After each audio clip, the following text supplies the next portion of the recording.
qaranka wasiirada madaxda kale ee dawladda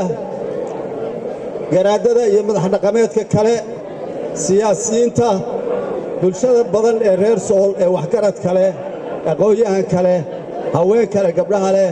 salaamu calaykum waraxmatullaahi wabarakaatuh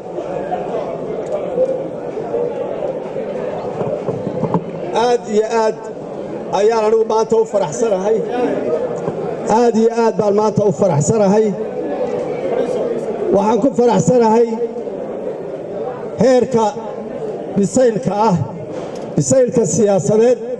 bisaylka bulshanimo bisaylka waxgaradnimada heerka aynu gaarnay haddaynu reer Sool nahay ayaan aad iyo aad ugu faraxsanahay aniga iyo rag kale oo badan oo halkan fadhiya oo ilaa iyo 1990kii u soo halgamaynay sidii aynu marxaladdan u soo gaari lahayn aad iyo aad baan ugu faraxsanahay aad iyo aad baan u arkaa maanta inay sharaf weyn iyo maqaam aad u wanaagsan aanu gaadhay waxaan aad ugu faraxsanahay inaynu ka gudubnay marxaladdii aynu inagu isku foogayn ee inagu isu jeednay marxaladdii aynu reere kale ay danaheenna inaga carqaladaynayeen aynu ugu adeegaynay marxaladdii aynu waxyaalo aan waxba inagu biirinayn iyo kanaynu nahay iyo qoladaynu wada dhalnay iyo kanaa wax inaga dhexeeya aanaynu ka gudubnay oo maanta danteenna siyaasadeed danteenna bulshanimo danteenna dhinac walba qarannimo meesha ay ku jirto aynu garannay oo aynu maanta aynu garannay baan aad iyo aad ugu faraxsanahay waa wax ilaahay loogu mahadnaqo in aynu maanta halkan joogno oo aynu danaheennii iyo siyaasaddeennii iyo danteenna wuxuu adeegayay aynu ku koobannahay aynu ka baxnay tusaale haddaad u qaadato aynu ka baxnay ubadnimadii sida ay uga baxeen nimanka la yidhaaho muxuu ahaa maxay tahay kilinka shanaad nimankaas siday u tashadeen aynu maanta ka baxnay waxa aan qiimaha lahayn iyo waxaynaan meel ku gaadhayn waa wax aad ilaahay loogu mahadnaqo taas waa iga taa ta kale sidaa la wada sheegay waxaa halka loo yimi kaar qaadashadii inkastoo bulshadeenna aynu ognahay oo tiro aad u kooban marka la eego bablayshanka dalkan ku nool bablayshanka deegaanada tan iyo inta la xidhiidha joogta bersentageka aynu ka qaadannay marka la eego waa aad u kooban yahay haddana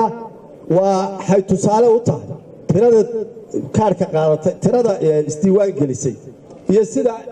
ka muuqata dadkeenna inay ugu heelan yihiin wuxuu iminka ka dambeeyana inay qaataan inta harsan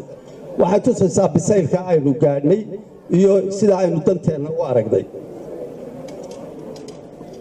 waxaan markaa aniguna sidaa loogu dhawaaqay aan ku dhiirigelinayaa bulshada oo ugu baaqayaa in bal tiro yarba awalba isdiiwaan gelisay tiradaa yar inaanay kala hadhin ay wada qaadato kaarhka oo aynu kulligeen mid kaarhka isdiiwaan geliyo midaan isdiiwaan gelinba aynu halgan u wada gallo dagaal u wada gallo bal intii yarayda isdiiwaan gelisay inay kaarhkii qaadato oo ay codayso berrinta ka maalin taasaan guud ahaan ugu baaqayaa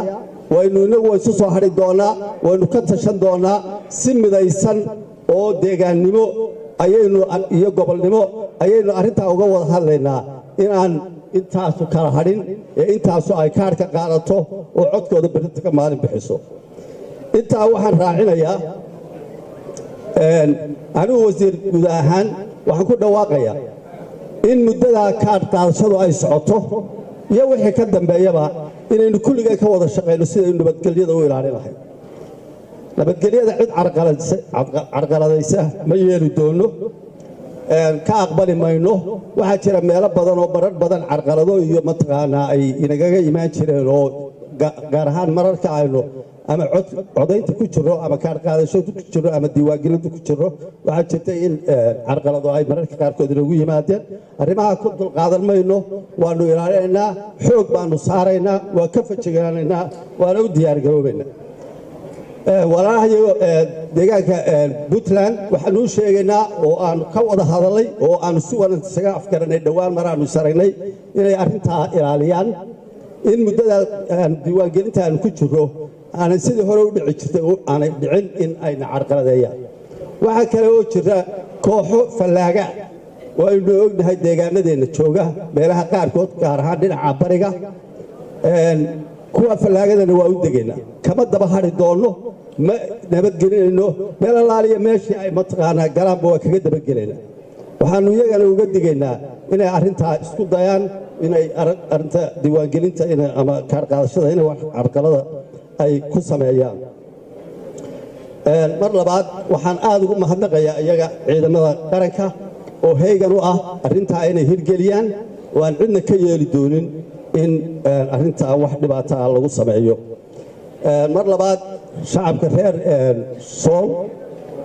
sanaag iyo gobollada barigaba guud ahaan waxaan ugu baaqayaa in kaadhka la qaato oo xamaasad dheeraada lagu qaato oo tirada kaga dhiman kaadh qaadasho la'aantii isdiiwaangeli la'aantii inay kaadhka qaadashadiisa ku buuxiyaan oo ay halkaa kaga soo kabtaan intaasaan odhanayaa asalaamu calaykum waraxmatullaahi wabarakaatu